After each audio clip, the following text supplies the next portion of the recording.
നമസ്കാരം, സലാം അലൈക്കും. അപ്പോൾ എല്ലാവർക്കും ബാപ്പുജീസ് മീഡിയയുടെ ഓണാശംസകൾ.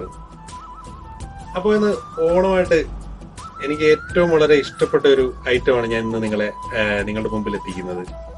മറ്റൊന്നുമല്ല, അടപ്രഥമൻ. നമുക്ക് ഓണം സദ്യ ഇതിലൊന്നും ഒഴിച്ചുകൂടാൻ പറ്റാത്ത ഒരു സാധനമാണ് ഈ അടപ്രഥമൻ എന്ന് പറയുന്നത്. അടപ്രഥമൻ എനിക്ക് വളരെ ഇഷ്ടപ്പെട്ടു, എനിക്ക് ഒരുപാട് ഇഷ്ടപ്പെട്ട ഒരു ഐറ്റമാണ്. അതിന്റെ ഒരു റെസിപ്പിയാണ് ഇന്ന് നിങ്ങളിലേക്ക് പങ്കുവെക്കുന്നത്. അപ്പൊ നമുക്ക് വീഡിയോയിലേക്ക് കിടക്കാം. അപ്പൊ പ്രഥമൻ ഉണ്ടാക്കാനായിട്ട് നമുക്ക് വേണ്ടത് ഇത്രയും ഇൻഗ്രീഡിയൻസ് ആണ്. അപ്പൊ അതിനായിട്ട് ഞാൻ ഇവിടെ ഒരു 200 ഗ്രാം അട എടുത്തിട്ടുണ്ട്, ഒരു 400 ഗ്രാം ശർക്കര എടുത്തിട്ടുണ്ട്. പിന്നെ ഇനി നമുക്ക് വേണ്ടത് കുറച്ച് തേങ്ങാക്കൊത്ത് വേണം, അണ്ടിപ്പരിപ്പ്, ഉണക്കമുന്തിരി, ചുക്കുപൊടി, ഏലക്കാപ്പൊടി, അതുപോലെ തന്നെ 6 kg നെയ്യ്. ഏത് നല്ല നെയ്യ് എടുത്തത്. ഞാനിപ്പോൾ ഇവിടെ 6 kg നെയ്യാണ് എടുത്തിരിക്കുന്നത്. അടുത്തതിന് നമുക്ക് വേണ്ടത് തേങ്ങാപ്പാലാണ്. അപ്പോൾ ഇത് 1-ാം പാലാണ്, അതിൻ്റെ തേങ്ങാപ്പാലിൻ്റെ 1-ാം പാലാണ്. അതിപ്പോൾ ഒരു 1.5 കപ്പ് തേങ്ങാപ്പാൽ ഞാൻ എടുത്തിട്ടുണ്ട്.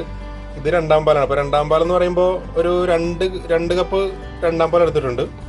അതുപോലെ തന്നെ ഇത് 3-ാം പാലാണ്. 3-ാം പാൽ ഒരു 3 കപ്പോളം 3-ാം പാലും എടുത്തിട്ടുണ്ട്. അപ്പൊ നമ്മളിനി ശർക്കര പാനിയാക്കാൻ പോവാണ്. അപ്പം അതിലേക്ക് കുറച്ച് വെള്ളം ഒഴിച്ചിട്ട് വെള്ളം ചൂടാകുമ്പോൾ അതിലേക്ക് നമ്മൾ ശർക്കര ഇട്ട് കൊടുക്കണം. അപ്പൊ നമ്മുടെ വെള്ളം ചൂടായി വന്നിട്ടുണ്ട്, അതിലേക്ക് ശർക്കര ഇട്ട് കൊടുക്കുക.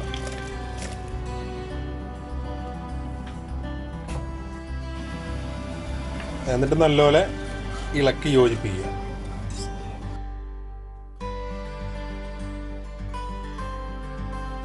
അപ്പോൾ നമ്മുടെ ശർക്കരപ്പാനി റെഡി ആയിട്ടുണ്ട്.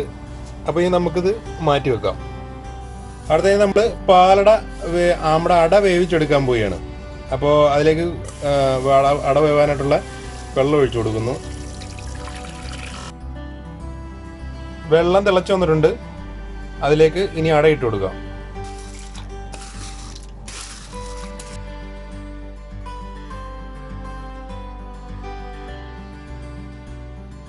അപ്പോൾ ഇനി നമ്മുടെ അടയൊന്ന് വേവിച്ചെടുക്കാം.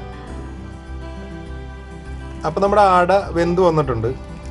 അപ്പോൾ ഇനി ഈ വെള്ളം ഒന്ന് ഊറ്റിക്കളഞ്ഞിട്ട് കുറച്ച് പച്ചവെള്ളം കൂടി ഒഴിച്ചൊന്ന് ഊറ്റിയെടുക്കണം.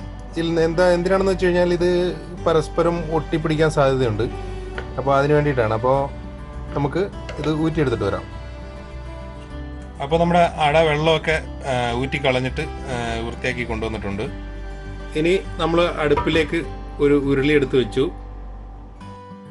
അപ്പോൾ അതിലേക്ക് നമ്മൾ എടുത്തു വെച്ചിരുന്ന ശർക്കരപ്പാനി ഒഴിച്ചു കൊടുക്കുകയാണ്.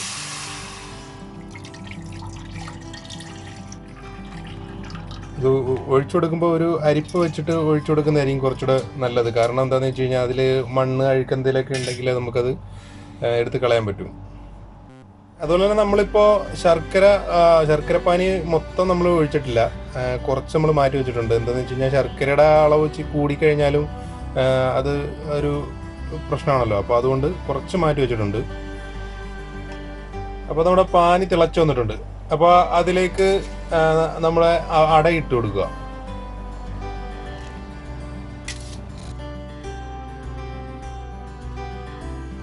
അപ്പോൾ അതിലേക്ക് യോജിപ്പിച്ചിട്ടുണ്ട്. അപ്പോൾ ഇനി അത് പാകമാവുന്നിടം വരെ നന്നായിട്ട് ഇളക്കി കൊടുക്കുക. നമ്മളിത് ഇളക്കി കൊടുത്തോണ്ടേ ഇരിക്കണം, അല്ലെങ്കിൽ ഇത് അടി പിടിക്കാൻ സാധ്യതയുണ്ട്, അല്ലെങ്കിൽ ഇതുപോലെ ഒട്ടിപ്പിടിക്കാൻ സാധ്യതയുണ്ട്. അപ്പോൾ അതുകൊണ്ട് ഇത് നമ്മൾ ഇളക്കി കൊടുത്തോണ്ടേ ഇരിക്കണം.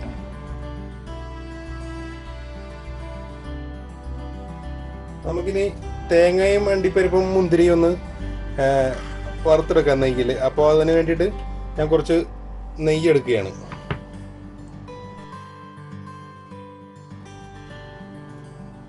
നമ്മുടെ നെയ്യ് ചൂടായി, അതിലേക്ക് തേങ്ങ ഇട്ട് കൊടുക്കുന്നു.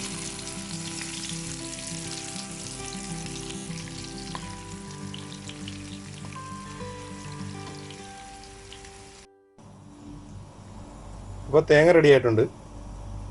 നമുക്കിനി അതൊരു പാത്രത്തിലേക്ക് മാറ്റാം.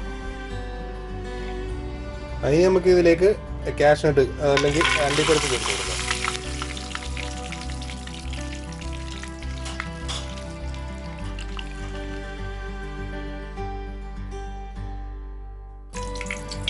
അപ്പോൾ അണ്ടിപ്പരിപ്പ് റെഡി ആയിട്ടുണ്ട്. അതും നമുക്ക് ഒരു പാത്രത്തിലേക്ക് മാറ്റാം. അപ്പോൾ ഇനി ഉണക്കമുന്തിരി ചേർത്ത് കൊടുക്കുക. ഉണക്കമുന്തിരി പെട്ടെന്ന് എടുക്കണം കേട്ടോ, അല്ലെങ്കിൽ അത് കരിഞ്ഞു പോകും. അപ്പോൾ ഉണക്കമുന്തിരി ആയിട്ടുണ്ട്, അത് നമുക്കൊരു പാത്രത്തിലേക്ക് മാറ്റാം. അപ്പോൾ നമ്മുടെ അടയിലേക്ക് ശർക്കരയൊക്കെ നല്ലപോലെ പിടിച്ചിട്ടുണ്ട്. അപ്പോൾ ഇതാണ് ഇതിൻ്റെ പരുവം എന്ന് പറയുന്നത്. അങ്ങനെ 3-ാം പാല് നമ്മൾ ഒഴിച്ചു കൊടുത്തു. നല്ലപോലെ ഒന്ന് മിക്സ് ചെയ്യുക.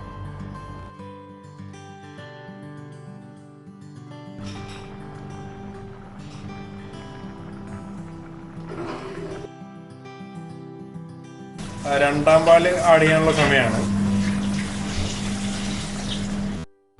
അപ്പോൾ നമ്മൾ 2-ാം പാൽ ഒഴിച്ചു നല്ലപോലെ ഒന്ന് കുറുകി തിളച്ച് വന്നിട്ടുണ്ട്.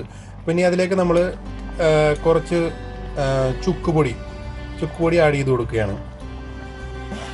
കുറച്ച് ഏലക്കാപ്പൊടി,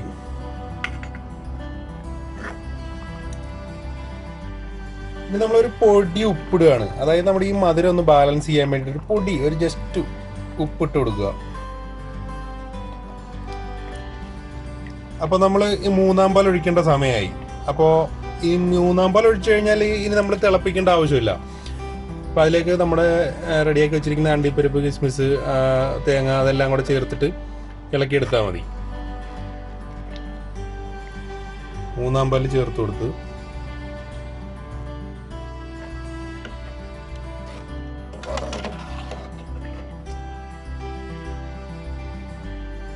ഇനി നമ്മൾ നെയ്യിൽ വറുത്ത് വെച്ചിരുന്ന അണ്ടിപ്പരിപ്പ്, കിസ്മിസ്, തേങ്ങ എല്ലാം ആഡ് ചെയ്ത് കൊടുത്തു. അപ്പോൾ നമ്മുടെ ഓണം സ്പെഷ്യൽ അടിപൊളി അടപ്രഥമൻ റെഡി ആയിട്ടുണ്ട്.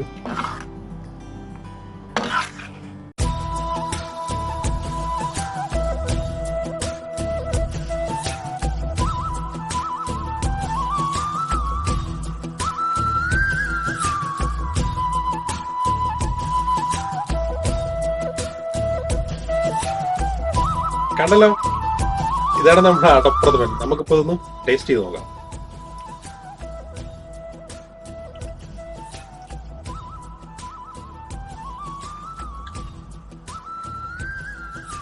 സൂപ്പർ അടിപൊളിയാണ്. എല്ലാവരും ട്രൈ ചെയ്ത് നോക്കണം കേട്ടോ. അപ്പോൾ മറ്റൊന്നും പറയുന്നില്ല.